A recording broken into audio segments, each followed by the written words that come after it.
tal? Buenas noches. Comienza un nuevo programa de Cuestiones y Contrapunto. Y esta semana seguramente el debate se va a dar en la Cámara de Diputados, donde los legisladores van a debatir el proyecto que mandó el Ejecutivo Nacional sobre la interrupción legal del embarazo. Este es un tema que va a atravesar horizontalmente a todos los bloques.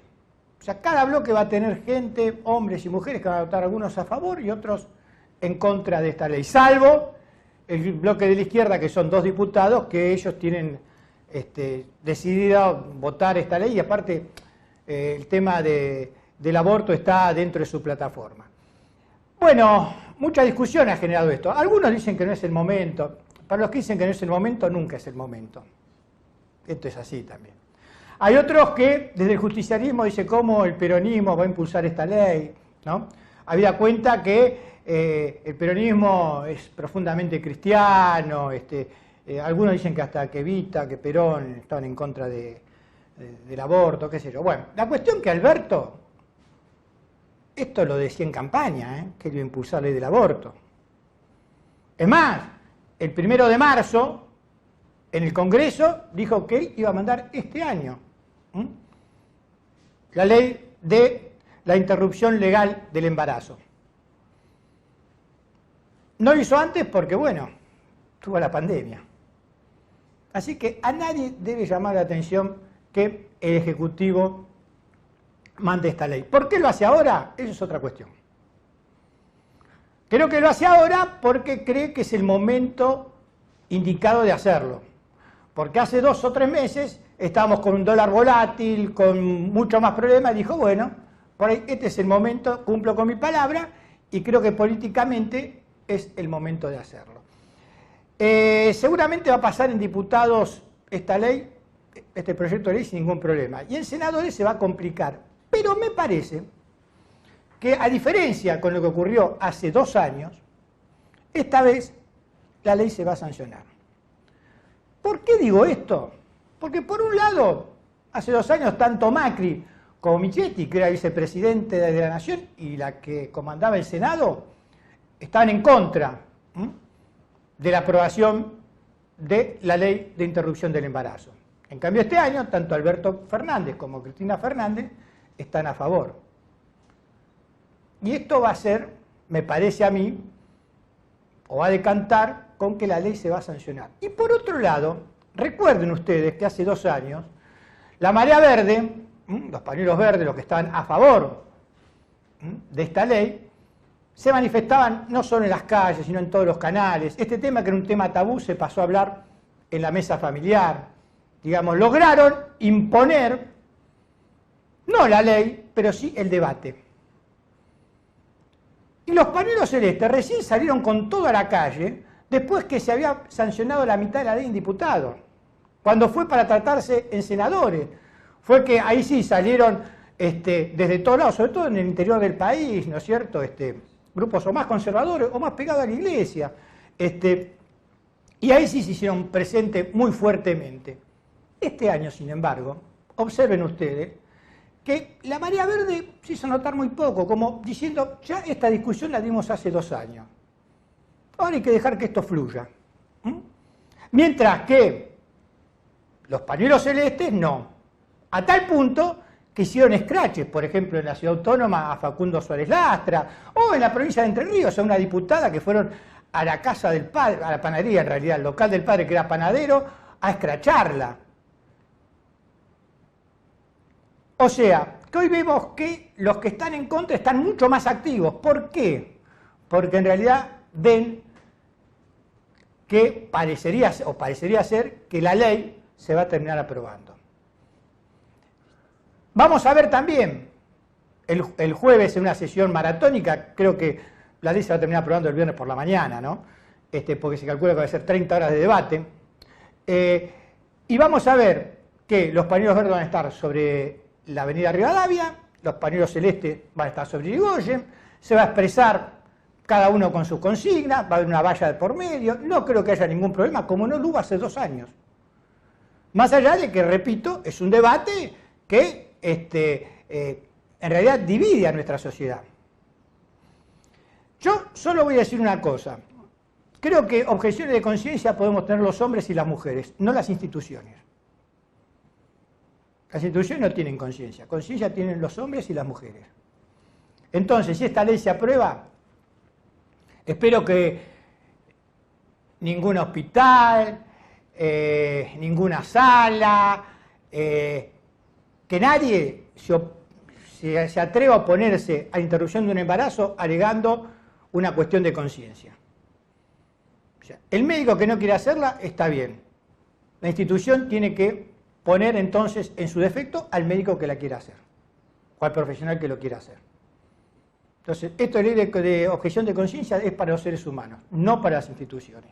Y lo otro que se va a seguir debatiendo, porque esto es así, es la decisión del gobierno, que ya la tomó, de sacarle recursos a la ciudad autónoma que le había dado de más Macri mediante un decreto. La diferencia es que el gobierno lo hizo sancionando, ¿no? Se lo hizo, lo mandó al Congreso, y el Congreso termina sancionando esa quita de 65.000 millones a la ciudad autónoma. Nosotros vimos la conferencia de prensa de Rodríguez Larreta, una conferencia de prensa donde Rodríguez Larreta hablaba de valores innegociables y de convicciones, parecían los Pumas.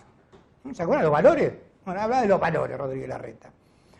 Y hablaba que desfinanciaban y quebraban a la ciudad para arrodillarla y someterla. Estamos hablando de la ciudad autónoma de Buenos Aires, una ciudad que tiene 480.000 millones de pesos de presupuesto. Y en realidad lo que están haciendo es quitando lo que Macri le dio de más, nada más. Cuando Macri le transfirió la policía, tenía que transferírsela con los recursos. Y no solo le transfirió los recursos para la policía, sino que le transfirió más del doble, para que ustedes se den una idea. Entonces Rodríguez Larreta no puede decir que esta decisión del gobierno fue intempestiva y de un día para otro, porque es otra mentira. Porque ya en el mes de febrero, en el diario Clarín salió que el gobierno estaba estudiando quitarle esta plata que le había dado de más Macri a la ciudad autónoma. Y que ya estaba hablando con las autoridades de la ciudad autónoma. Después vino la pandemia, después esto obviamente se pospuso, pero no es que le llama la atención a Rodríguez Larreta.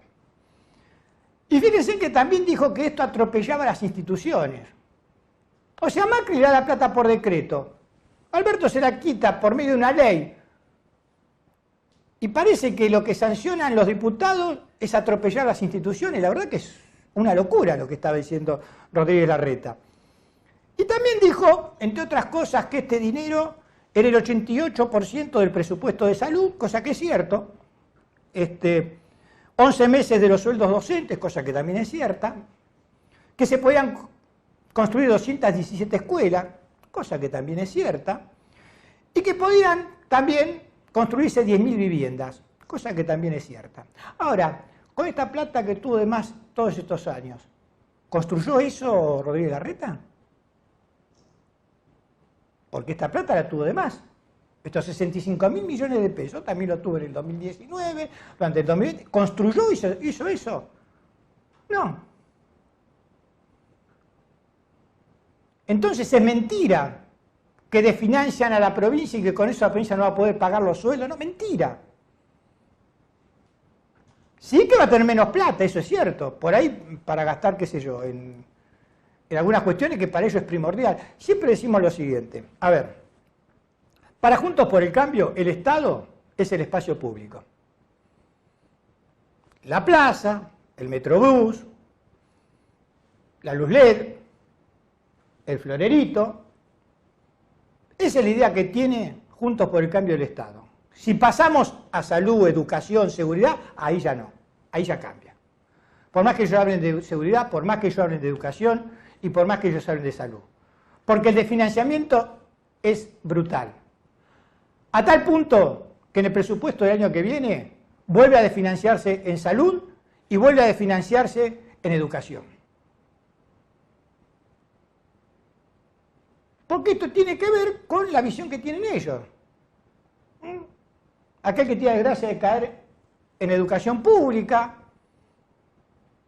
Porque el Estado no tiene que ocuparse de esas cosas. Cada uno tiene que ser dueño de su vida y, bueno, y garantizarse su salud y garantizarse su enseñanza. Es una idea la que tienen ellos, de cómo tiene que ser el Estado. Nosotros lo que nos dimos cuenta en pandemia, de la importancia que tiene el Estado. Este gobierno cometió muchos errores. Ahora no me quiero ni imaginar, porque es contrafáctico, qué hubiese pasado si hubiese ido Macri en el gobierno. Nos vamos a un corte y continuamos con más cuestiones y contrapuntos.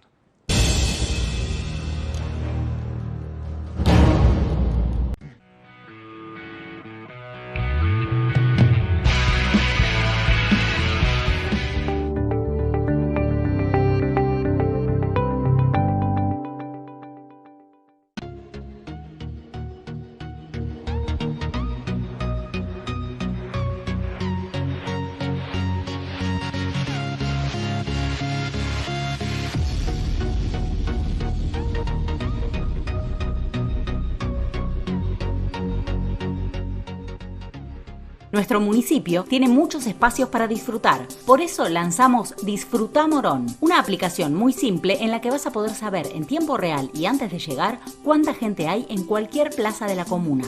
Municipio de Morón, corazón del oeste. Te presentamos Doctor Osdepim, un servicio de nuestra obra social, por el cual podés comunicarte con un médico a través de videollamadas las 24 horas del día, los 7 días a la semana. Baja la aplicación y sumate a la telemedicina a través de tu consulta médica online, sin salir de tu casa. Osdepim, te estamos cuidando.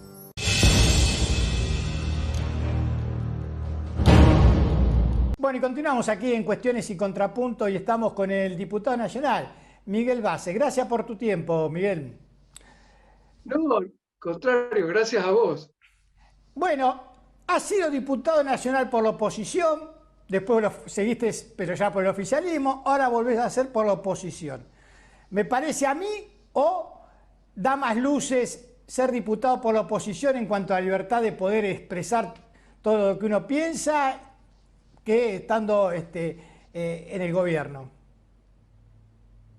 Sí, a uno le permite una mayor exposición estar en la oposición, porque justamente, bueno, uno puede tener una actitud más crítica sin que por eso deje de ser responsable y hacer pública esas críticas y esas diferencias. Cuando uno está en el gobierno, muchas veces, muchas de las diferencias que tiene, en realidad trata de canalizarlas a través de manera institucional hacia el gobierno y no hacer públicas las críticas precisamente por un resguardo político del propio gobierno, que es lo que nos pasó a lo largo de estos 4 años de gestión de Macri. La verdad es que nosotros, sobre todo desde el radicalismo, tuvimos una serie de diferencias, teníamos miradas distintas respecto de muchas cuestiones y la verdad es que en general tratamos de canalizar esas diferencias, esas opiniones diferentes por las vías institucionales, a través de los ministerios, del propio jefe de gabinete e incluso de conversaciones con el propio Macri de parte de las autoridades del partido. ¿Y eran escuchados en esas diferencias, Miguel? Y relativamente, a veces sí, a veces no. Yo creo que ahí faltó un poco de apertura de parte del gobierno de Macri. Yo sinceramente creo que a veces en el Poder Ejecutivo se instala una cerrazón, digamos, se instala la convicción de que se está haciendo todo bien. ¿Y en el balance, qué balance harías? ¿Positivo o negativo en el conjunto de esos 4 años de gobierno de Macri? Yo creo que fue positivo desde el punto de vista que se hicieron muchas cosas que había que empezar a hacer en el país, había que empezar a cambiar algunas cuestiones desde el punto de vista estructural. Me parece que se intentó avanzar mucho en materia, por ejemplo, de energía, se avanzó mucho en energías renovables, digamos, se avanzó en el tema de la energía eólica, la energía solar, se le dio un impulso interesante a Vaca Muerta que hay que ver ahora cómo se continúa, pero la verdad es que desde el punto de vista de la energía se trabajó bastante, a pesar de que eso también generó un esfuerzo importante del conjunto de la sociedad en materia tarifaria, ¿no? La verdad es que ahí también se centró uno de los elementos que generaron desequilibrios económicos que después produjeron los niveles de inflación que se produjeron también. Pero son cuestiones que había que hacer. Yo creo que se avanzó. Sí, también en materia, no solo el bolsillo del contribuyente, el bolsillo familiar, digamos, sino también el encarecer la producción argentina, ¿no? También, pero bueno, yo creo que también se avanzó en tratar de instalar de manera distinta a Argentina en el mundo, pero debo decir también que nos queda el sabor amargo de no haber logrado cumplir con nuestras propias expectativas, y que seguramente eso de no haber cumplido con nuestras propias expectativas generó la derrota electoral del 2019. ¿No? Sí, se generan más pobres que cuando estaba, después todo lo demás para ser bastante relativo, ¿no? Pero bueno, hay números gruesos que son contundentes. Miguel, ¿cuál fue tu mirada también con respecto a la contribución por única vez de las grandes fortunas? Yo creo que el problema que tiene es que no está en el marco de un programa económico. A mí me parece que al gobierno nacional le está faltando un programa económico. Yo entiendo perfectamente que la pandemia generó los problemas que todos sabemos que generó, y nadie le puede pedir al gobierno que resuelva el tema de la economía de la noche a la mañana, y sabiendo además que el gobierno asumió con una situación económica muy complicada, que se vio agravada naturalmente por el tema de la pandemia. Lo que sí creo que el gobierno tiene que hacer, y que es donde está fallando desde mi punto de vista, el gobierno tiene que tener un plan integral económico para resolver la situación. Y los argentinos tenemos que tener un horizonte. En el marco de un plan integral económico, plantearse una reestructuración del sistema tributario me parece central. De hecho, incluso el propio gobierno ha anunciado que está evaluando un estudio de una reestructuración del sistema tributario. ¿Pero no te parece que mientras se llega a eso, por lo menos una forma de un Estado tan desfinanciado, ¿no es cierto? Más porque en la pandemia, digamos, el Estado tuvo que, y que me parece bien, ¿no? Porque si no el país hubiese estallado en 1000 pedazos. El Estado en este año gastó mucho más de su fuente de financiación, y tiene que de alguna manera volver a financiarse, ¿no? Sí, lo que ocurre es que hay que ver efectivamente si esto no nos genera a nosotros, porque lo que necesitamos resolver también en la Argentina rápidamente es la generación de empleo. Nosotros necesitamos inversión para que se genere empleo. Así como ¿Pero vos crees que afecta a la inversión? ¿En serio?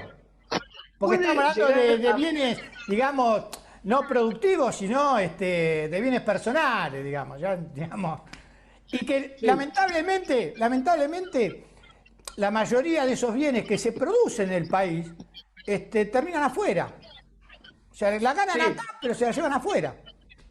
Puede llegar a generar, puede llegar a contribuir a generar un estado de inseguridad en quienes tienen que invertir. Por eso yo digo, yo no digo que esté mal plantearse un esfuerzo especial, un esfuerzo coyuntural en el tiempo para los sectores que más tienen. Lo que digo que debe ser planteado en el marco de un sistema integral que rápidamente el gobierno tendría que tener. De todas maneras, Miguel, más allá de que tengas una visión distinta, ¿no te parece mejor que el gobierno haya tratado en el Congreso, por ejemplo, este tema de que la ciudad devuelva lo que se le dio de más, que a la decisión de Macri, que lo hizo por decreto? Sí, lo que pasa es que en ese momento la decisión de Macri era, en definitiva, lo que estaba haciendo es ceder recursos que administraba la propia nación, digamos, no perjudicaba a ninguna provincia.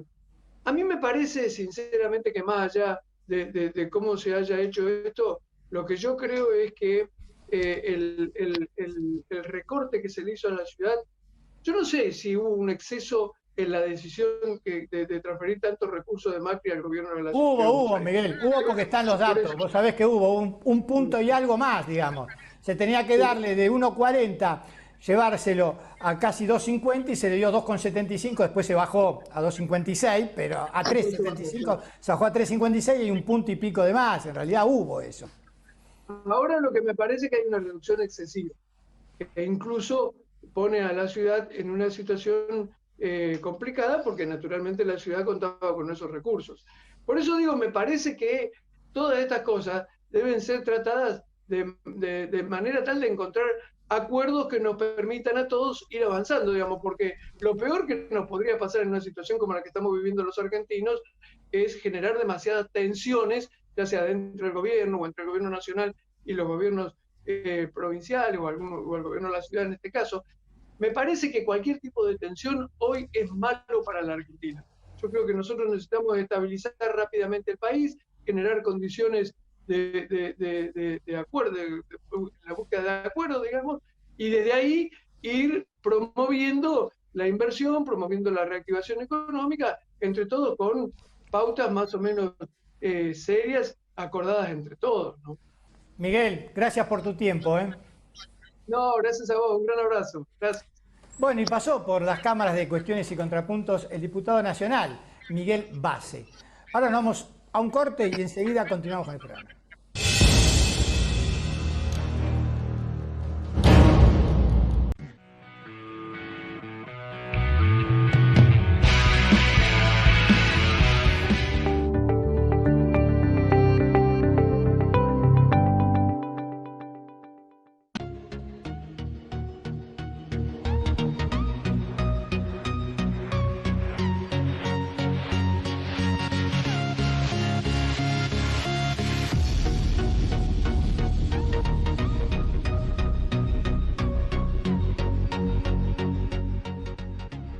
Sumate a la telemedicina a través de tu consulta médica online. OSDEPIM, te estamos cuidando. Nuestro municipio tiene muchos espacios para disfrutar. Por eso lanzamos Disfruta Morón, una aplicación muy simple en la que vas a poder saber en tiempo real y antes de llegar cuánta gente hay en cualquier plaza de la comuna. Municipio de Morón, corazón del oeste.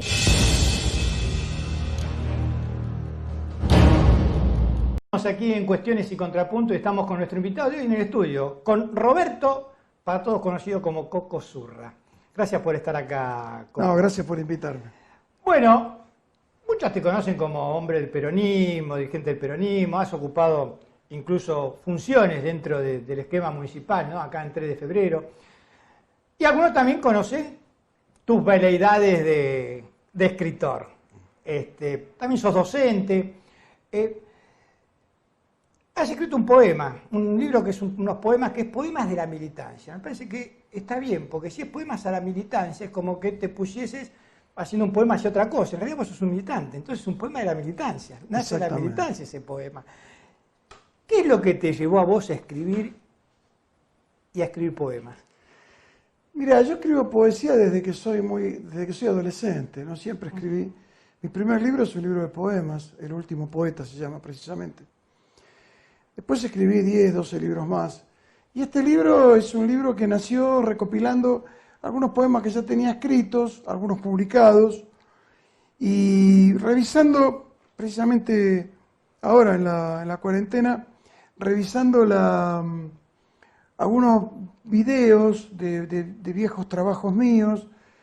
Encontré un video de una cantata peronista que escribí en el año 95, cuando se celebraron los 50 años del peronismo.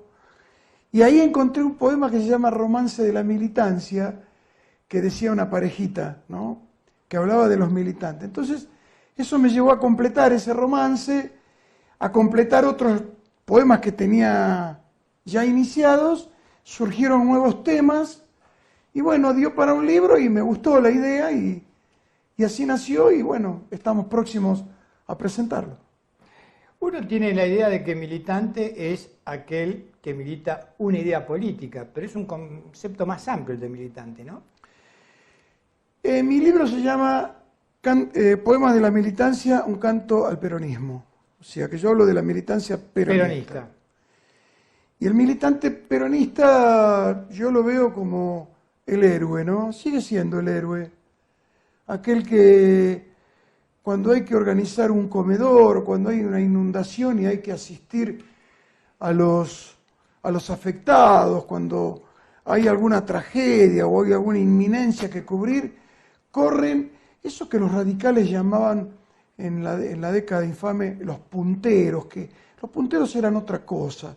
El militante es algo que tiene mucho más que ver con el espíritu de la solidaridad. Insisto, el militante para mí sigue siendo el héroe y bueno... Sí, o sea, el puntero tiene más que ver con, entre paréntesis, el negocio de la política. Claro. Y el militante tiene que ver con otra cuestión. Tiene que ver con otra cuestión, más de darse a la sociedad, emerge de la misma sociedad. Hubo una época en los 70s en los que los jóvenes de Barrio Norte venían a hacer militancia a las villas miserias y hay un riquísimo anecdotario de ridiculeces que hicieron queriéndose parecer al villero. Pero hoy en día el militante emerge del malón de desocupados, del malón de villeros, del malón de inquilinos, queriendo modificar una sociedad que lo daña como a cualquier otro, ¿no? Sí, vos cuando estabas diciendo esto me hiciste recordar a algunos que decían, bueno, tenemos que ir a ponernos en contacto con el pueblo como si ellos no fueran parte del pueblo, que no se veían parte del pueblo. No se sentían parte del pueblo. Ese es el problema. Claro. Coco, pero no me contestaste por qué en tu adolescencia entonces se te dio por escribir, por hacer poemas, querías ganarte alguna mina, dijiste no toco la guitarra, entonces la forma de conquistar mujeres es a través de la poesía, qué sé yo. Sí, vos sabés que yo creo que el arte te llama desde sus distintas formas. Algunos empiezan a modelar en terracota, en barro, otros comienzan a pintar, a dibujar. Y vos en palabras. Y a mí se me dio por escribir y cuando los muchachos grandes, en esa época, tener 18 años no era lo mismo que tener 14, entonces no nos dejaban que nos juntemos con ellos. Pero como yo escribía, me pedían que les escribiese poema para las chicas. Y yo les escribía, a veces no me inspiraba y le cambiaba el nombre y le daba el mismo poema que le había dado uno al otro. Y eso me permitía a mí ejercitar un arte muy rudimentaria. En ese momento, que hiciste lo que hizo Neruda en El Postino, digamos. Sí, no, Sí, bueno, ojalá hubiese sido eso. Pero ¿no? digamos, el Postino se trata de eso. El cartero, aquel cartero tenía una inspiración y además un maestro verdadero, ¿no es cierto? De todos modos, nosotros, mi generación, yo me aprendí leyendo, ¿no? Leyendo el Martín Fierro, leyendo poetas de tango, leyendo poesía que en aquel entonces para mí me abrió los ojos, que fue el sencillismo, ¿no? Baldomero Fernández Moreno, José Pedroni, fueron los primeros autores que yo leí y que son los que cultivo en la actualidad porque yo escribo en un idioma. Yo quise escribir un libro en el que se compilaran poemas que se pueden leer en una unidad básica, porque hay poemas que a veces tenés que ir con la receta para entenderlo. Esto no, esto tiene que ver con un canto más popular, ¿no es cierto? No sé por qué, pero cuando hablas de poemas y hablas de militancia, se me ocurre pensar en Castiñeira de Dios. Claro. Castiñeira fue un alto poeta nuestro, que también se identificó con el peronismo. No siempre el escritor que se identifica con una causa escribe solamente sobre esa causa, ¿no? En el caso de los escritores peronistas, por lo general sí. Los tangos de Cátulo tienen mucho que ver con el peronismo, los tangos de Discépolo tienen mucho que ver con el peronismo, la denuncia social que hace Discépolo denunciaba la injusticia que después se corrigió a partir del año 1943. Sí, vos estás diciendo una cosa que es muy cierta. Una cosa es, basta con observar los tangos que escribía Discépolo antes del peronismo y los que escribió después del peronismo. Cómo cambió la temática porque cambió el universo. Claro. Sí, es cierto. Eso. Aquel desvalido había sido escuchado, formaba parte de la distribución de la renta, tenía trabajo, podía estudiar, tenía acceso a la vivienda, a la salud pública. Entonces ya había que cantarle otras cosas. Por eso ahí empiezan a aparecer otras temáticas en Discépolo. Hablando de este universo de poetas y escritores populares, me parece a mí, o todavía no se le ha dado el reconocimiento que tendría que tener una figura como Leopoldo Marechal, por ejemplo. Leopoldo Marechal ha tenido un reconocimiento extraordinario en el país y en el extranjero. Lo que no ha tenido es fama. Leopoldo, es muy difícil, una película que inició Antina hace muchos años, no se pudo terminar. De hecho, la mitad de la edición de La Dama Buenos Aires, que aparece en el 48, en pleno gobierno peronista, quedó en los sótanos de Editorial Sudamericana porque no fue distribuida. Es decir, hubo mucha guerra de los escritores del establishment en contra de Marechal, pero hoy Marechal es estudiado en Europa, en Estados Unidos, en Asia.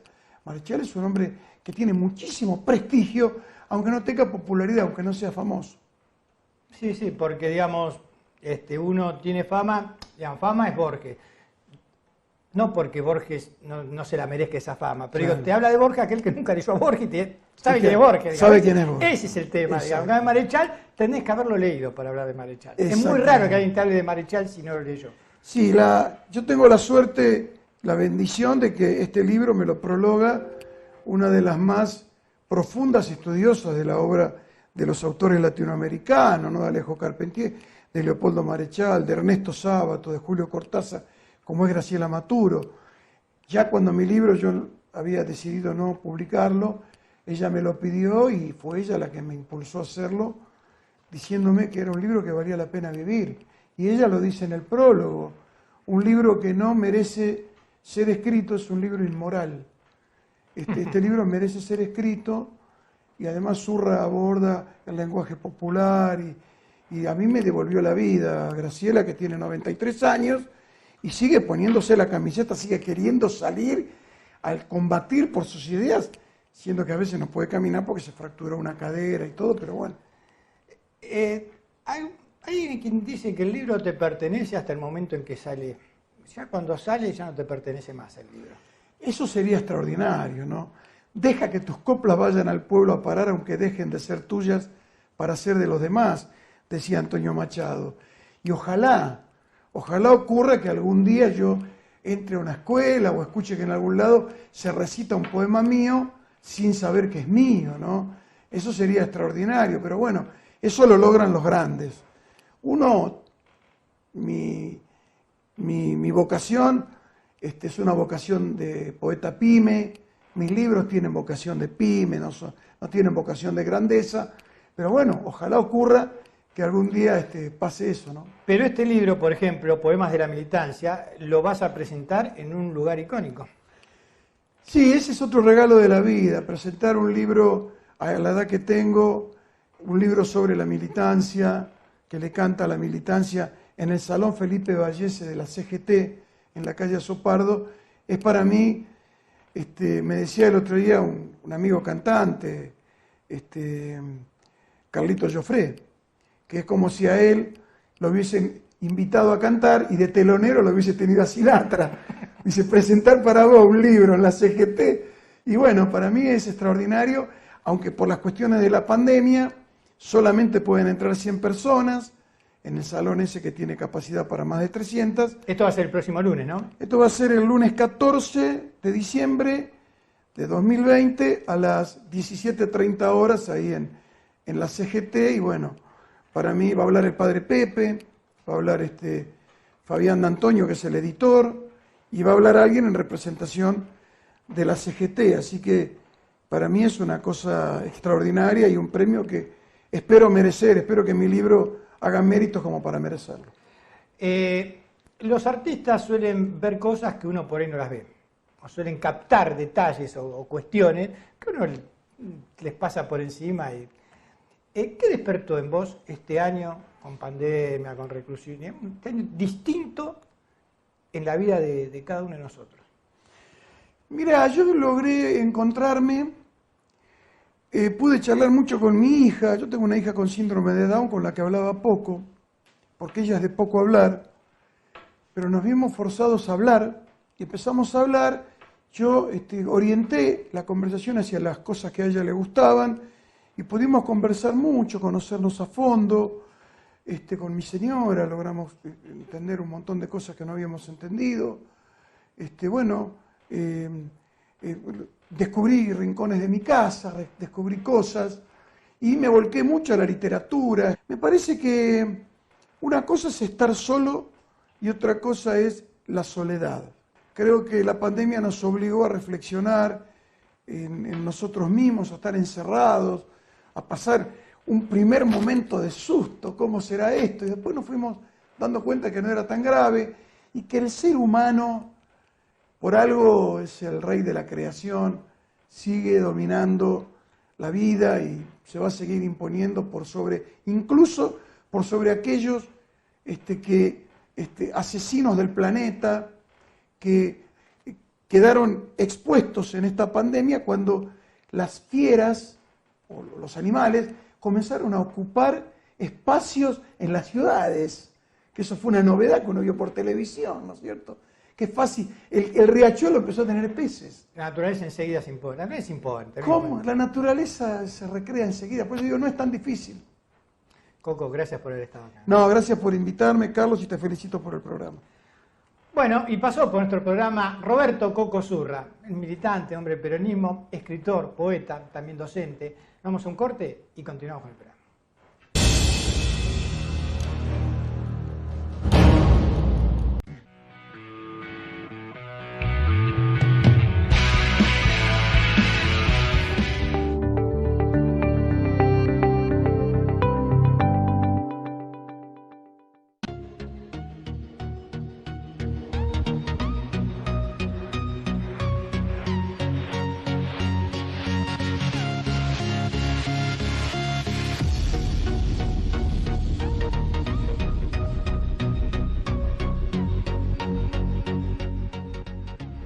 Nuestro municipio tiene muchos espacios para disfrutar. Por eso lanzamos Disfruta Morón, una aplicación muy simple en la que vas a poder saber en tiempo real y antes de llegar cuánta gente hay en cualquier plaza de la comuna.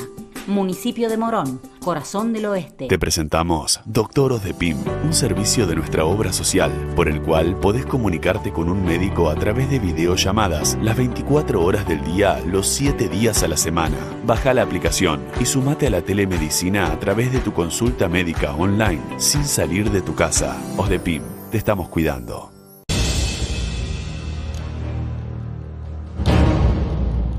Y continuamos aquí en Cuestiones y Contrapunto y nos vamos a nuestra habitual recorrida por el territorio bonaerense. Y estuvimos en la localidad de Merlo, donde allí se reunieron una docena de intendentes de la primera sección electoral con el ministro de Hábitat, Jorge Ferraresi. Esta es la nota.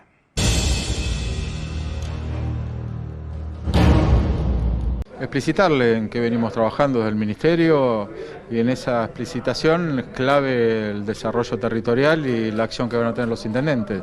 Definir las políticas necesarias para el hábitat, para el suelo, para la construcción de viviendas, así que bueno, para nosotros es un socio estratégico el territorio y ese territorio que se desarrolla a partir de la inversión pública de una decisión de un gobierno que toma la obra pública y la vivienda como un disparador fundamental. Primero para generar un derecho de la vivienda y segundo para generar un disparador para la recuperación del trabajo y de la producción. La definición del presidente y del ministro es que trabajemos codo a codo con los intendentes, que son los que conocen la realidad, y con la propuesta de demanda que venga de los mismos municipios. Cada uno conoce el territorio mejor que nadie y es la mejor manera de dar respuesta al intendente, que es el primer mostrador en la demanda de la sociedad. El presidente generó un ministerio específicamente para el hábitat y vivienda y puso un intendente a cargo del mismo que conoce cuál es la realidad y la demanda que tiene cada uno de los territorios. Estamos en presencia de funcionarios que se ponen el overol las 24 horas y creo que Alberto Fernández no se equivoca a elegir ese perfil de funcionarios incorporando dos intendentes más, en este caso el ministro y el secretario. Para nosotros muy esperanzador, los intendentes de la primera sección electoral, felices y absolutamente dispuestos a trabajar en el camino que está marcando el Ministerio, que nos hace creer que vamos a poder construir las viviendas que no se han hecho en la Argentina en los últimos años y que tantas veces se le ha prometido a la gente y que pocas veces se le ha cumplido.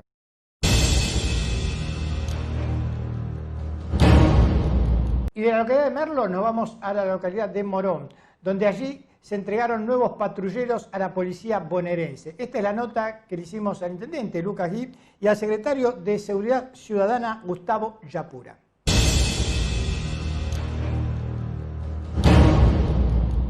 La idea es seguir fortaleciendo las medidas preventivas, entendemos que la prevención del delito es lo más importante, es importante también la represión del delito, pero lo que queremos es que no ocurra. Y sobre todo ahora, en proximidad de la fiesta, lo que queremos es reforzar fuertemente esto y montar un operativo fuerte para que las fiestas se vivan con seguridad y la gente pueda disfrutar con sus familias con alegría y sin la preocupación del asedio de los delincuentes. Para nosotros es importante seguir invirtiendo en prevención y que se complementa con lo que hacemos todos los días, en la inversión en tecnología, en el fortalecimiento de todo el sistema de videovigilancia, las alarmas comunitarias, las postas policiales, que a instancias de la planificación y el monitoreo que hace Gustavo como secretario de Seguridad hemos ido colocando y que no va a cesar. El propósito nuestro es ser consecuente con esa preocupación ciudadana y nos va a encontrar semana a semana colocando más esfuerzos en la calle para generar esa ciudad más segura que nos merecemos.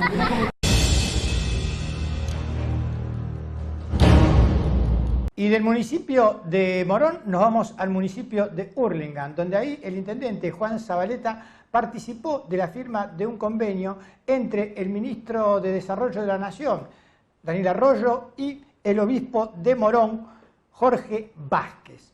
Esta es la nota.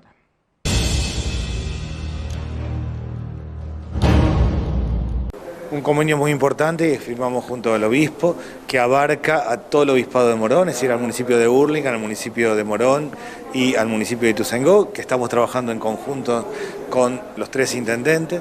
Son 5 espacios de primera infancia, jardines maternales que son de 45 días a 2 años y jardines comunitarios de salas de 3, 4 y 5 años. Se trata de fondos para mejorar la infraestructura y becas para el funcionamiento, para que los docentes puedan llevar adelante su tarea. Si todos los chicos van a ir al jardín, achicamos la desigualdad, empezamos a achicar algo que se empieza a complicar en los primeros años, que es que algunos chicos van al jardín y otros que no. Que como decía Francisco, dice, fue de pronto como una tempestad que amenazó con que se hundiera la barca, ¿no? Y nos dimos cuenta que estábamos todos en la misma situación. Ningún tipo de la humanidad, ¿no? Acá esto hay que pensarlo en términos de humanidad también, ¿no?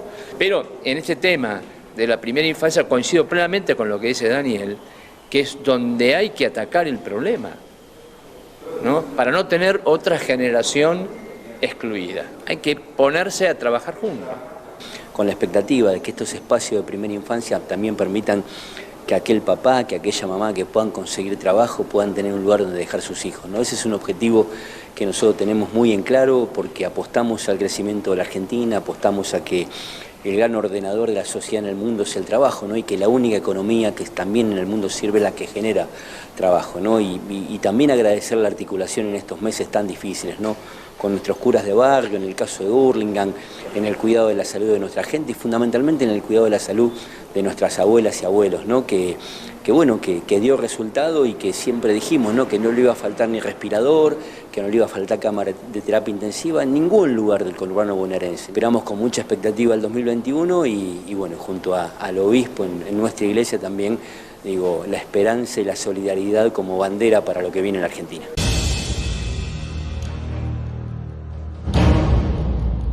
Nos vamos a un corte y al regreso continuamos con más cuestiones y contrapuntos.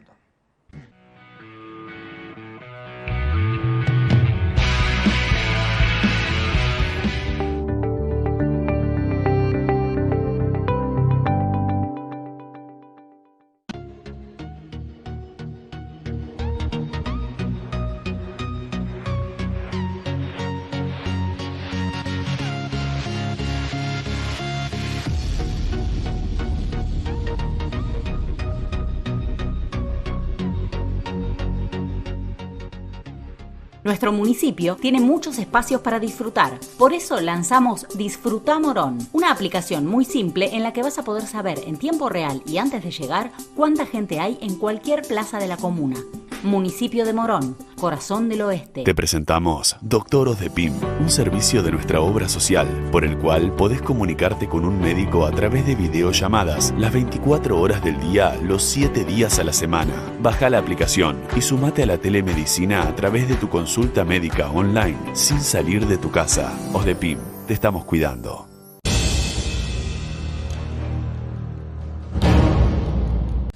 Y continuamos aquí en Cuestiones y Contrapuntos y estamos con Pablo Korblum, analista internacional. Gracias por tu tiempo, Pablo. No, ¿qué tal? ¿Cómo están ustedes? Pablo, en Venezuela hubo elecciones el domingo pasado, pero parece que no soluciona nada esto, más allá de los resultados, más allá de todo. No cambia nada, Carlos. No va a cambiar porque son, no te digo elecciones cosméticas, pero, a ver, pasó lo que ya sabía que iba a pasar. Digamos, gran abstención del electorado opositor y no tanto, digamos, ¿no? Porque, digamos, seamos sinceros, después de tantos años de crisis socioeconómica, hay gran parte de la población que está ya harta, decepcionada de la situación. Y por otro lado, el gobierno de Maduro, que va a seguir hasta el 2025, tiene un fuerte apoyo de China, de Rusia, digamos, de la cuestión del financiamiento, los hidrocarburos, la compra de activos, la operatividad de la central, digamos, de la central hidrocarburífera, ¿no? Bueno, de la petrolera estatal en general, y, digamos, sosteniendo económicamente al régimen. Y eso en términos económicos, y en términos políticos, ya sabemos que se siente el aparato militar y de seguridad interior, que hace que, digamos, bajo esas dos patas, el régimen se mantuvo. Y también, digamos, más allá de la fuerte oposición y de gente opositora, también tiene mucha gente, digamos, que está a favor también. O sea, uno lo que observa ahí es que no hay término medio. No escucha a uno y dice, bueno, el régimen dictatorial de Maduro, que yo qué sé cuánto. Pero también la oposición es de terror en Venezuela, porque no hay salida con esa oposición, en el sentido que no se avina a nada, digamos, a sentarse a ninguna mesa, las cosas son como yo digo y chau. Me parece que son posiciones que, lamentablemente para el pueblo venezolano, no coadyuvan a un futuro mejor. No hay ninguna. A ver, primero la posición está más sucia, no pasa un veraz. Esa es la realidad, pero aparte es histórico esto. A ver, recordemos que Hugo Chávez llega al poder después del hartazgo, digamos, de que una élite concentrada se maneje el país durante 100 años, digamos, sin ningún tipo de redistribución de la riqueza, sin ningún tipo de aparato socioproductivo que permita que la gente trabaje de otra cosa que no sea de hacer changas y de lo que derramaba el petróleo. Esto fue así previo a Chávez. Con Chávez no se pudo hacer esa parte, la que faltó, generar un poco de diversificación. Hubo algo más de justicia social. Bueno, después vino Maduro, que no es Chávez, siempre digo lo mismo, Maduro no es Chávez, y no pudo manejar un escenario geoeconómico muy complicado, digamos, no es fácil ser presidente. Entonces, lo que digo es lo siguiente, se armó una grieta en el cual, digamos, a ver, del temor de Maduro, digamos, y ya en un escenario donde ya entregó su poder a lo que es Rusia, China y las Fuerzas Armadas, digamos, delegó, digamos, su autoridad en el sentido de que su apoyo queda en ellos, y después tenemos una posición que en vez de decir, señores, no vamos a ir por las malas, porque Estados Unidos no nos va a venir a salvar, la cuarta flota, tampoco va a venir una invasión desde Brasil y de Colombia, sentémonos a negociar más o menos con algo razonable para que lleguemos al 2025 en un escenario que podamos coordinar 3 o 4 políticas de Estado. Lo que pasa es que si seguimos detrás de Guaidó, que lo único que quiere es romper, Maduro lo que va a hacer es resguardarse en estos pilares, el pilar militar y el aparato extranjero. Entonces, no va a haber solución cuando se arregle. Entonces, bueno, ¿qué termina en el medio? En el medio termina de poner parches, que nosotros ya en la región ya lo sabemos, como es poner parches, los cuales no hay una solución de fondo. No va a haber, creo, en el corto y mediano plazo, dado esta dinámica, digamos, de grieta muy fuerte y permanente. Y también en la mirada hacia Venezuela está cómo se está reconstruyendo, digamos, el pueblo en América Latina, ¿no? Porque, digamos, cuando uno lee la declaración de los 16 países, ¿no? Arrancando por Estados Unidos con una administración que ya se va, que es la de Trump, ¿no? Y los países que van atrás, quienes firmaron esa declaración y quienes no la firmaron, también me está marcando cómo va a ser la dinámica en América Latina en los próximos tiempos.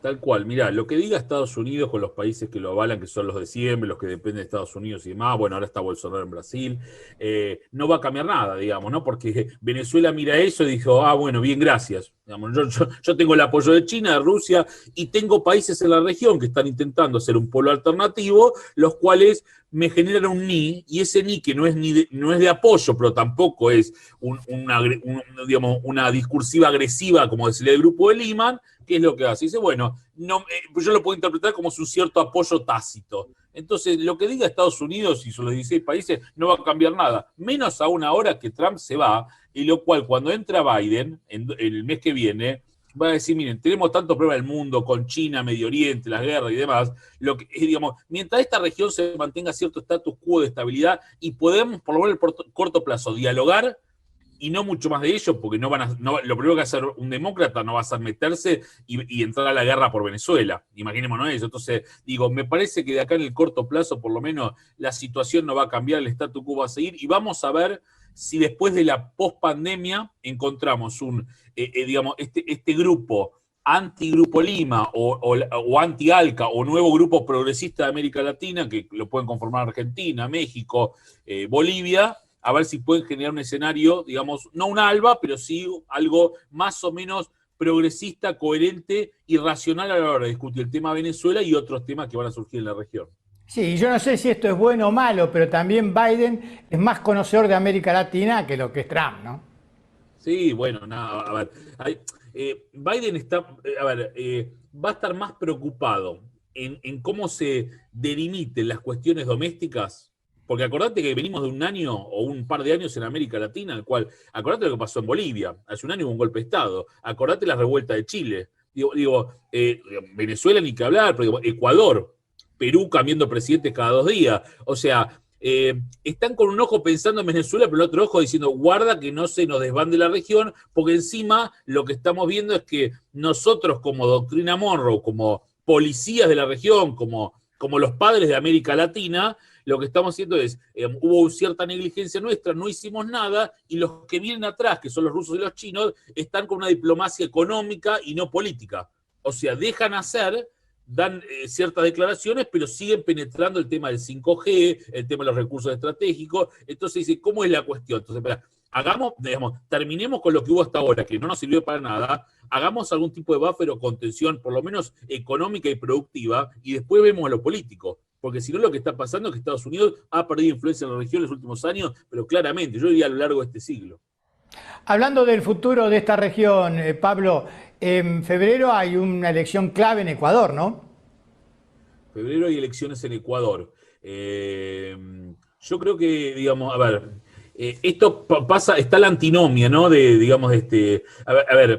Me parece, ¿sabes qué, Carlos? Que termina pasando que en estos ciclos de gobiernos que alternan gobiernos más progresistas y conservadores, lo que se dan cuenta los que votan los gobiernos conservadores, después de ciertas anomalías o ciertos disgustos o ciertas, no digo fracasos, sino de no cumplimiento de promesas de los gobiernos progresistas, se dan cuenta que los gobiernos conservadores terminan siendo mucho peores y después hay una vuelta. Lo que pasó con Lenín Moreno pasó en otro lado también, o sea, el hombre vino con una jugarreta de mano derecha de Correa, trajo un programa neoliberal, digamos, de tinto corte neoliberal, y lo que pasó a los pocos años es una pérdida del poder adquisitivo de la mayoría ecuatoriana, que fue terrible, digamos, ¿no? Una falta de empatía hacia lo social, hacia los indígenas. Recordá lo que pasó, no digo esa agresión, pero digo, tuvo que negociar hasta el último momento con lo que pasó el año pasado, digamos, fue un gobierno que, digamos, entró de una manera y se terminó yendo con otra. Entonces yo creo que los ecuatorianos eso se lo van a acordar y me parece que va a volver el Delfín de Correa a gobernar Ecuador. Me parece que, pero es un aprendizaje para la región, digo, nos quejamos los gobiernos progresistas, después vienen los conservadores y nos damos cuenta que tan mal la cosa no estaba, que hay que mejorar seguro, pero digo, ojo con lo que uno vota. O sea que, bueno, está bien. Del panorama desde que asumió Alberto Fernández allá por diciembre del 2019, en donde parecía que en la región la posición de Argentina era única y estaba aislada en este contexto, a un año nos encontramos con que, bueno, ya Bolivia tuvo elecciones y volvió al poder el MAS, ¿no? El partido de Evo Morales. En Ecuador, como vos bien decís, todo indica que va a volver a ganar, más de alguna trapisonda que quieren hacer para alargar los plazos o para incluso llegar a algunos candidatos a tratar de que no se presenten, todo apunta a que va a volver al poder el partido lo que dimite, digamos, Correa, ¿no es cierto? Lo vemos que Chile, después de la elección que hubo en la constituyente, va hacia otro lado. Cualquiera, digamos, cuando se abre el proceso eleccionario, seguro que Piñeira y el conservadurismo no va a ganar en Chile. Tal cual. Bolsonaro, lo que pasó, está bien que es distinta la elección en Brasil, las estatuarias, pero digamos, el que va a quedar terminando aislado es Bolsonaro. Y Colombia, que es un país aparte, pero también recordemos en Colombia hubo marchas y huelga que hacía 40 años que no había. Por eso te digo, ¿no? Y pensando, no, Bolsonaro, lo que pasa, Bolsonaro eligió hace poco, pero si hoy hubiera elecciones o elecciones en 6 meses, no sé cómo terminaría la cosa. Y en Colombia, bueno, y eso que Colombia cumple un tema de buffer justamente con Venezuela, es el histórico aliado de la Alianza del Pacífico de los Estados Unidos, vive de la venta, digamos, de los tratados de libre comercio, legales o ilegales, y a pesar de todo ello, lo que pasa es que hay una bomba de tiempo, también con los trabajadores indígenas, también con las clases medias, que esa apertura indiscriminada hace que hayan perdido, digamos, en el juego global, hayan perdido con los países, no solo de la región, sino también con los asiáticos. Digo, hay un movimiento que creo yo, digamos, que tiene que ver con, hasta aquí llegamos con las políticas de corte neoliberal, en el sentido de que vamos a algún tipo de, no digo justicia social, o algún tipo de progresismo que de un balanceo del sector, digamos, y me parece que estamos en eso. Vuelvo a repetir, lo que creo que hay que ver acá en el mediano plazo es, señores, después de que vuelvan los gobiernos progresistas, hagamos una evaluación seria y pensemos bien si si nos conviene la alternancia o qué tipo de alternancia. ¿Entiendes? Porque a veces tenemos memoria frágil, ¿entendés? Y después, cuando uno estudia la historia económica de la región, lo que te decía de Venezuela, ya mucho se olvida lo que había antes de Chávez. Y antes de Chávez no había nada, no había ni distribución de la riqueza, no había la concentración del petrolero era para unos pocos. Y decían que eran nacionales, pero en realidad era una oligarquía petrolera, no era para el pueblo. Entonces, nada, hay que mirar un poquito la historia y pensar después a futuro qué va a pasar. Bueno, Pablo, gracias por tu tiempo y te quiero agradecer porque a lo largo de todo el año, ¿no es cierto?, cada vez que te hemos solicitado has estado y esperemos que el año que viene podernos encontrar en estudio. Ojalá sea así. Gracias por todo, Carlos, y a disposición. Nos vemos. Que tengas un buen fin de año, ¿eh? Gracias, igualmente. Para ti. Esto ha sido todo por hoy. Nos vamos a encontrar el próximo miércoles a las 22 horas para más cuestiones y contrapuntos. Han sido ustedes muy amables por permitirnos entrar en sus hogares. Y recuerden, falta poco. Como siempre digo, la vacuna está a la vuelta de la esquina. Así que cuidémonos y hasta la semana que viene.